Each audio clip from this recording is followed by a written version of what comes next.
one of the criminals who were hanged there kept deriding him and saying, "Are you not the Messiah? Save yourself and us." But the other rebuked him, saying, "Do you not fear God, since you are under the same sentence of condemnation? And we, indeed, have been condemned justly, for we are getting what we deserve for our deeds, but this man has done nothing wrong." Then he said, "Jesus, remember me when you come into your kingdom." He replied, "Truly I tell you, today you will be with me in paradise."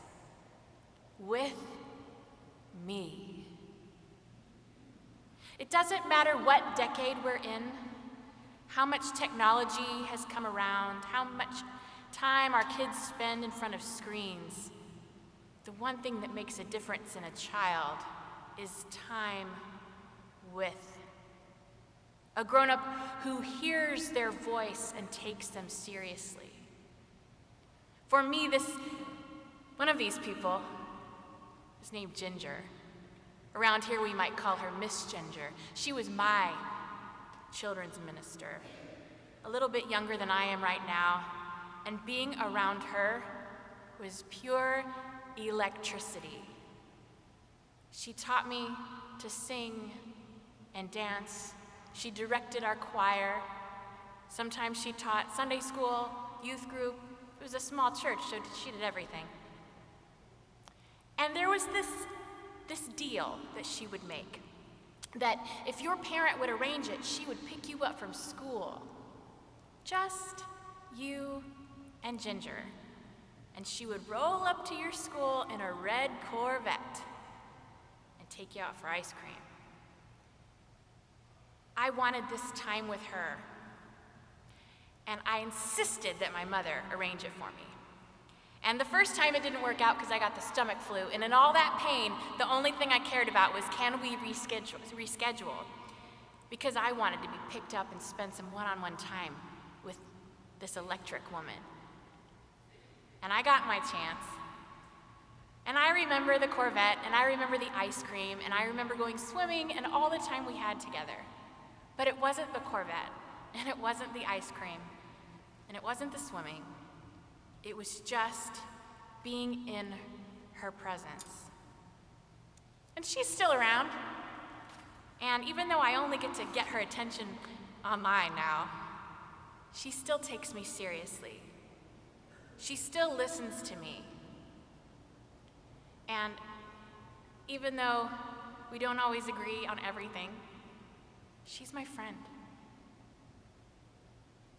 People loved being in the presence of Jesus. The Gospels tell us about the crowds that followed him, touched him, interrupted him, begged him, questioned him, and partied with him.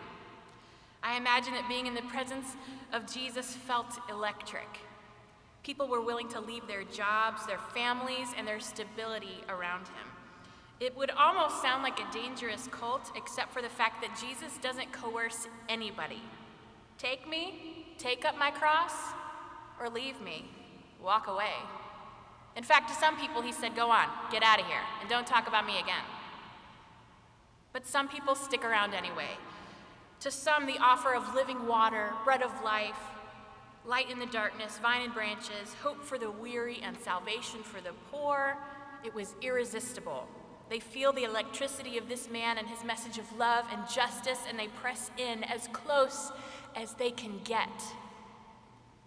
That is, until he would get away by himself to pray or to eat and talk with his disciples.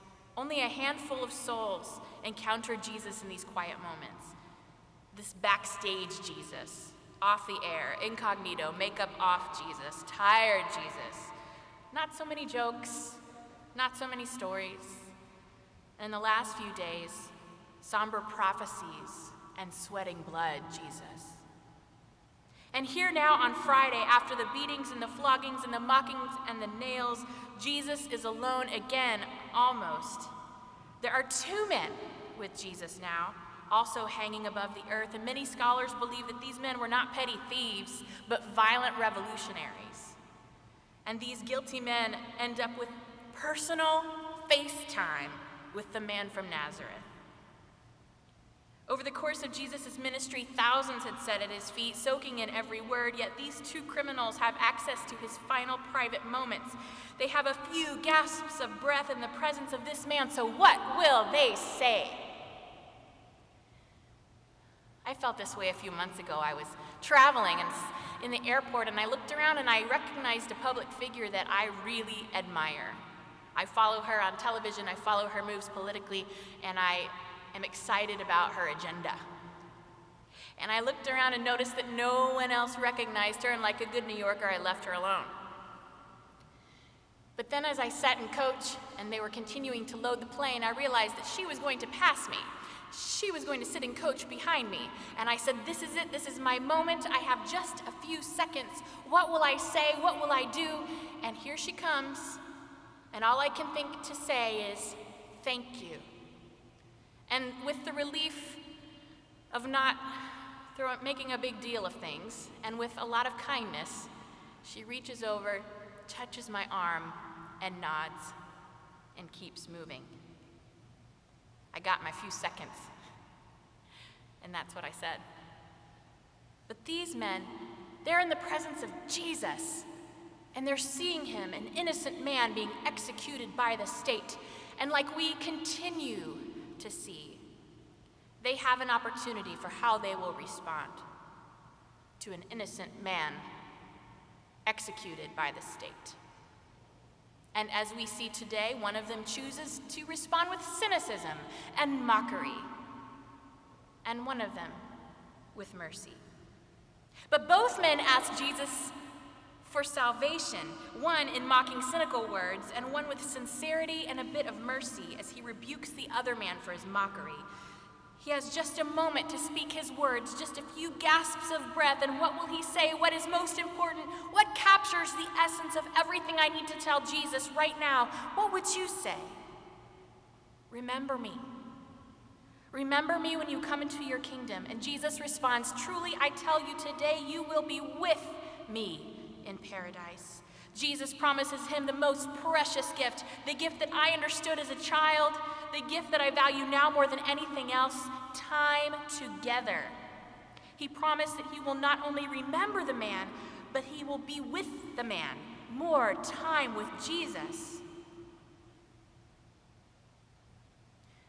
The last thing I see in this story, the last part I want to share about this is a little bit about Jesus' perspective, because I can relate to it a little bit, a part of it. You see, sometimes people want time with me, especially my children. I'm the one who is seeking quiet moments alone or escaping to a coffee shop just to think. It takes tremendous energy to hold people in a loving gaze when you're exhausted.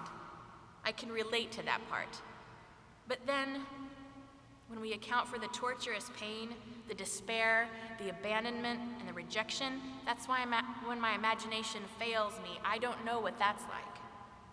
But this story is beautiful because in the center of that tremendous anguish, Jesus still has a reserve of energy left to give to one more fan, one more follower. Like a teenager that's trying to get a selfie after a Broadway show, Jesus is asked to give just a little bit more of himself. Well, as I was studying this passage, I found this final quote from the Methodist Review from 100 years ago, and it profoundly touched this mother's heart, because we often have just one little bit left of energy. In the moment of supreme agony, Jesus was still the wonder worker. His parched lips still have the power of command, and his pierced hands still sway the scepter of mercy. The dying shoulders are able to carry this lost sheep, the penitent thief, safe through the gateway of death and into his heavenly sheepfold. Amen.